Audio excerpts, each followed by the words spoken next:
Hi, everyone. I'm Shaheen from The Content Mix, and I'm excited to be here with Evgeni Hristov, Marketing and Communication Manager at Tradin Organic, a company in the Netherlands that supplies organic ingredients to food makers worldwide. Thanks so much for joining us. Well, thank you for having me. Yeah, it was. It's really like I think it's my first time doing such an interview, and I'm very excited to join. All right. Well, thanks so much for joining us. We can jump right into the interview. So, if you could just explain a little bit as marketing and communication manager. So, what's your day-to-day like at Tradin Organic, and like how much of what you do is content related and related to social media?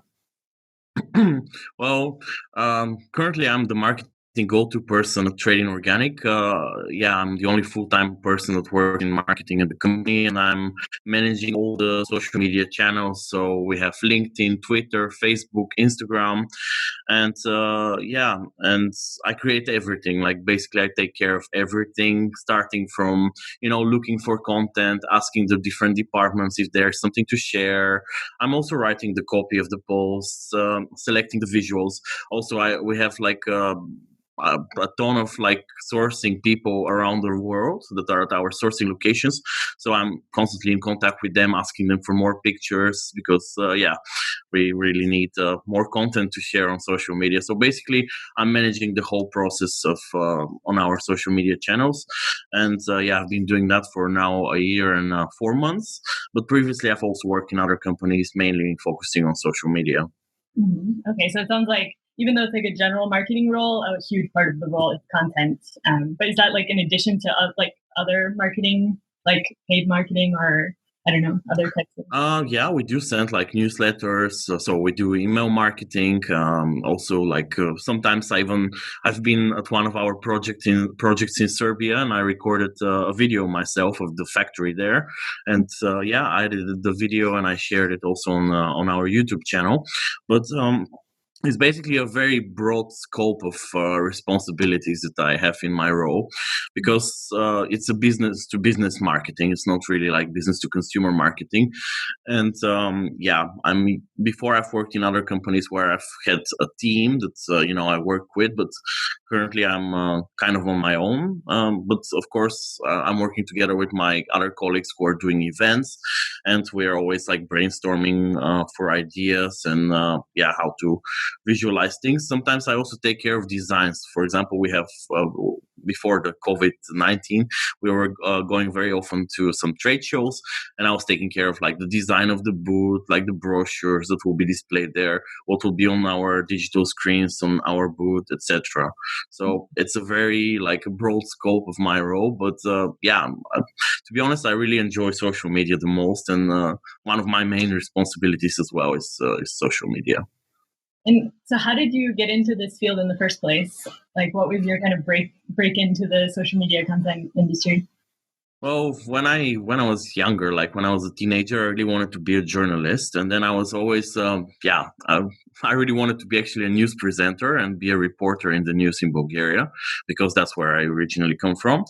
And then, when I was applying for universities, I saw a university in The Hague that had something similar to journalism, but it was more about international communication management and marketing, and it just had like a part of journalism in there. So I thought, oh, that would be perfect.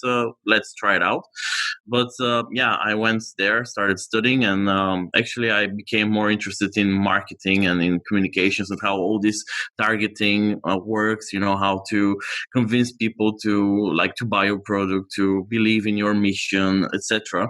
So that became really of a greater interest at the time to me, and that's how I got into marketing. And first, like I was doing some internships. I remember, like in 2013, I did an internship at a Kickstarter. It was a marketing one, and then afterwards, I moved to another internship at Nike, where I also worked in marketing. So I don't know.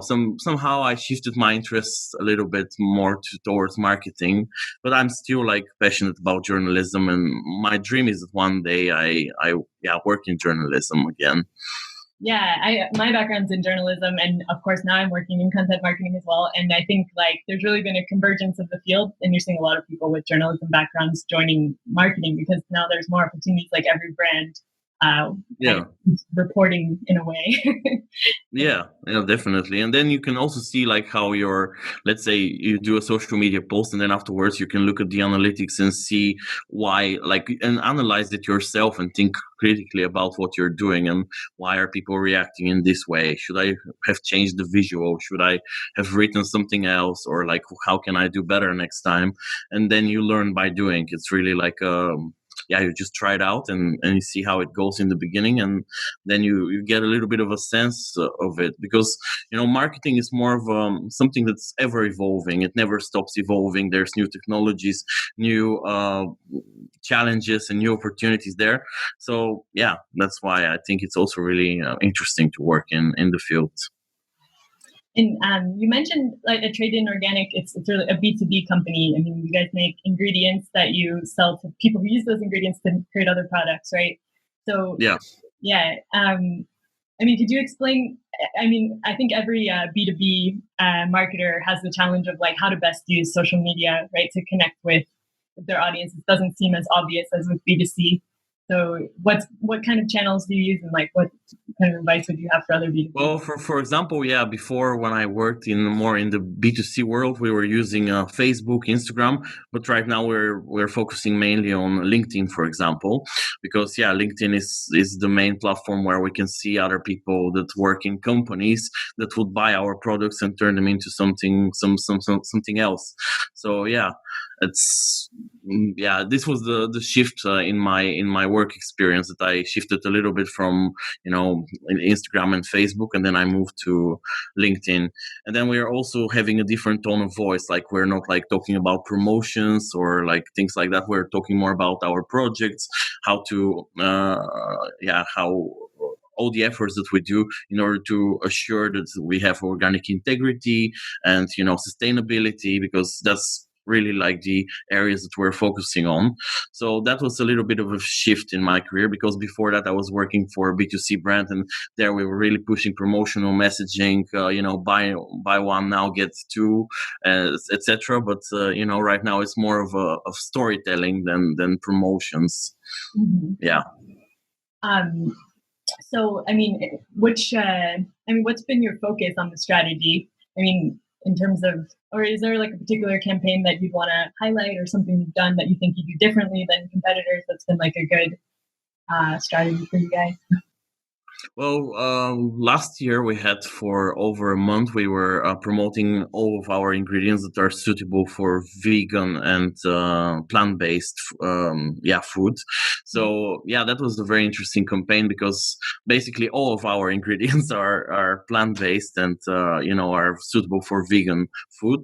But we were trying to, like, because it's a really big trend in organic, vegan is growing as a trend. It's been there for quite some time now. For I think 5-6 years, the vegan trend has been growing and has been talked about. But we decided to really try it out and to see how it works. So because of a lot of our customers were they're developing products for their customers that are vegan and plant-based, so we really wanted to highlight that we are we have all the ingredients needed for that. And it was quite successful. We did have a lot of new inquiries from that campaign. And your company is really international. I mean, which markets do you guys operate in? I think quite a few, right? Well, we're operating in all markets. Like, we're a global company. We have 13 offices worldwide, but the biggest markets for now are like here in Europe and the US markets and the North American markets, or US, Canada, and Mexico as well. So it's really it's really a global company, and it's actually I've always worked in a global company throughout my experience. I think I already have like 7 years of working experience, and I've always worked for international brands and companies. So it's really that's something that I don't want to change in the future. If I look ahead. Well, yeah, I mean, it's something that's increasingly needed. People who have experience working in multiple markets, right? Yeah. And, I wanted to ask you, well, with the content mix, we're focused on connecting content marketers in Europe and European markets. So I was curious I'm asking everybody kind of like, what do you see as opportunities and the challenges of working in the European market?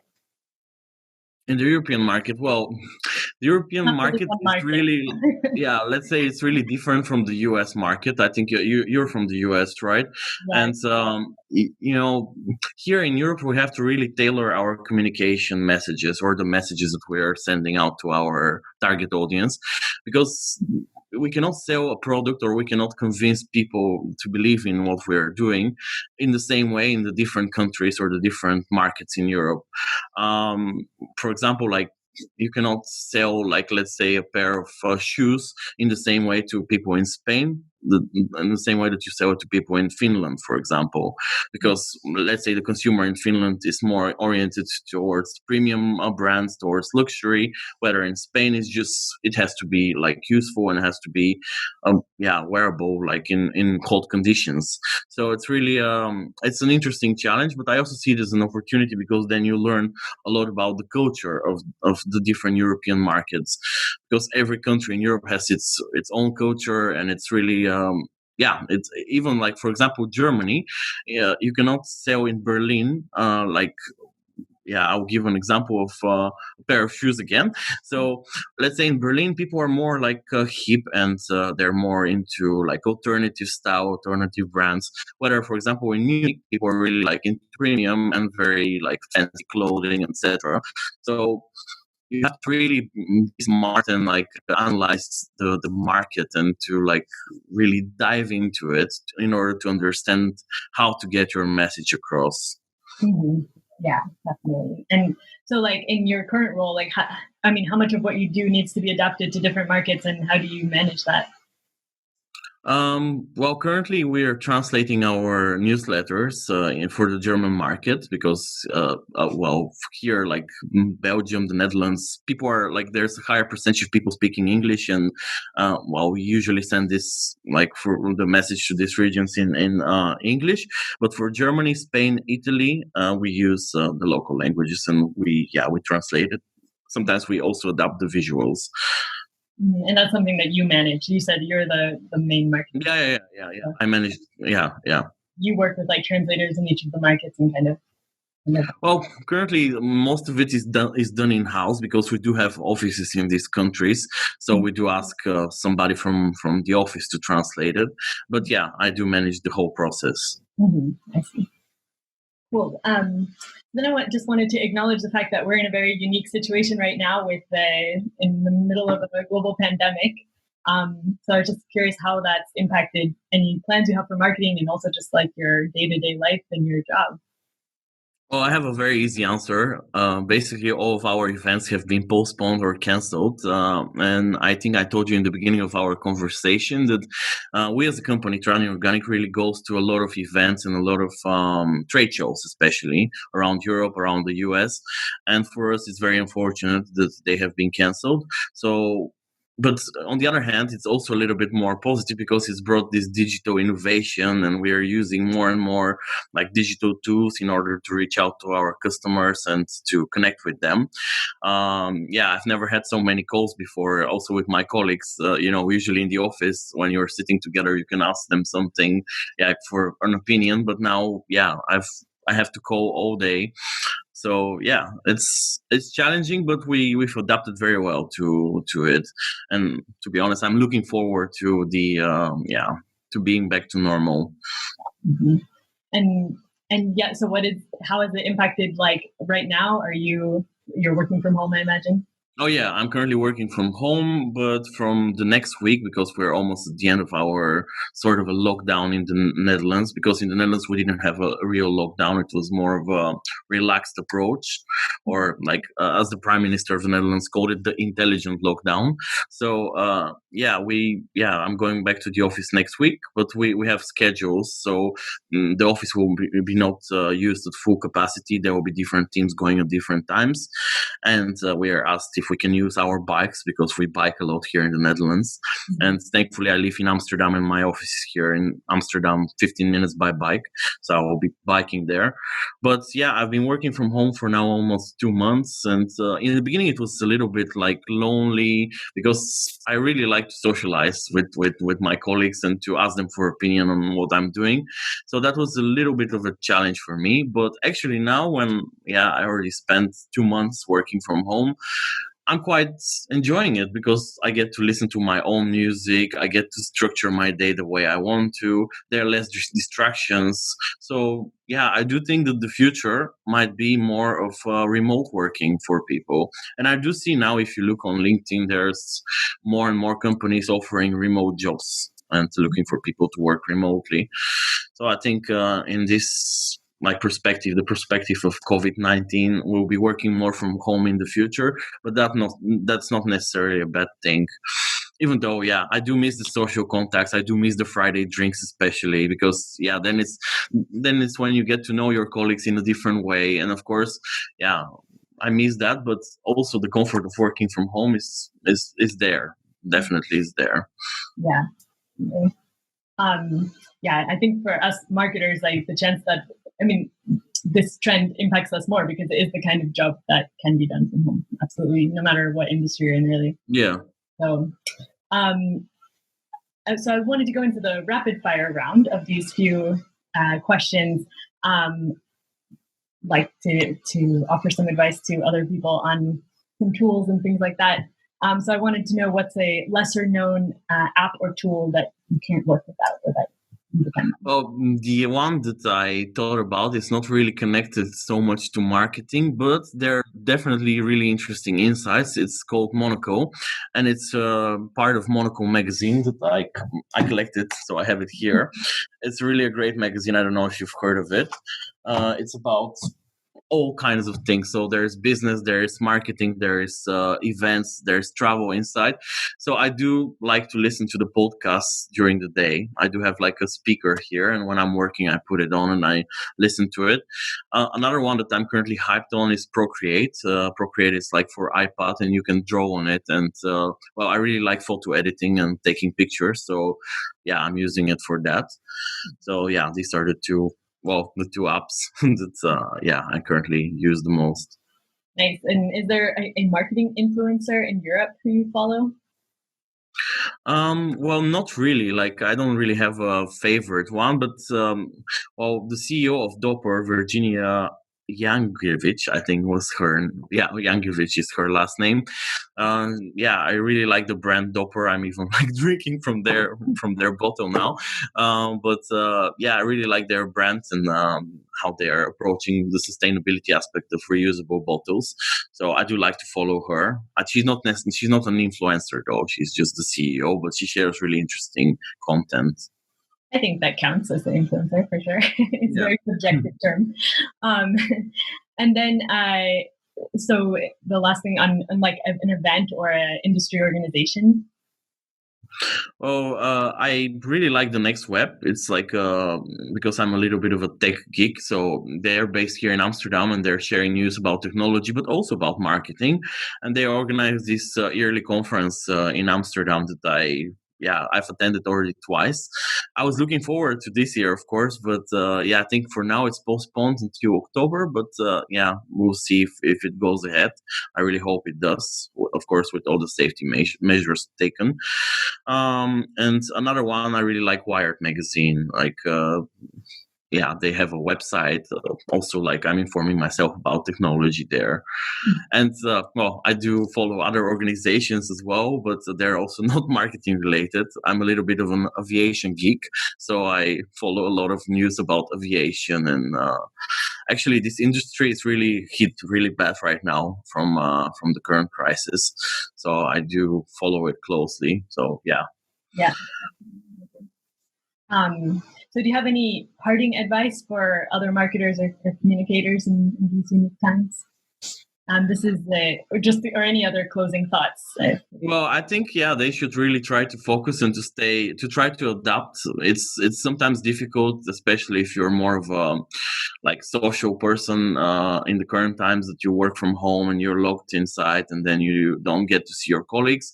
But I would say for now in these difficult times they should just try their best to adapt and of course surround themselves with all kinds of new tools and trainings, because since we're spending so much time at home, it's really good if we do some like learning or trainings in our spare time. Just it's always useful. Have you done any in particular that you recommend? Yeah, I was learning a lot about marketing automation because I'm getting to know a platform called HubSpot. So I'm learning a lot about it these days, and it's really interesting. Yeah, I saw you actually had a certification on your. Yeah. I already finished it. I finished the basic training, but now I'm doing extra training because I'll be probably using it more and more for my work. Yeah. Excellent. Very good. Well, thank you so much for all your tips and insights. Thanks for joining us. Thank you. Thank you so much for having me. And thanks to everybody for listening in. For more perspectives on the content marketing industry in Europe, check out thecontentmix.com. And we'll be releasing interviews like this one every week, so keep tuning in. See you next time.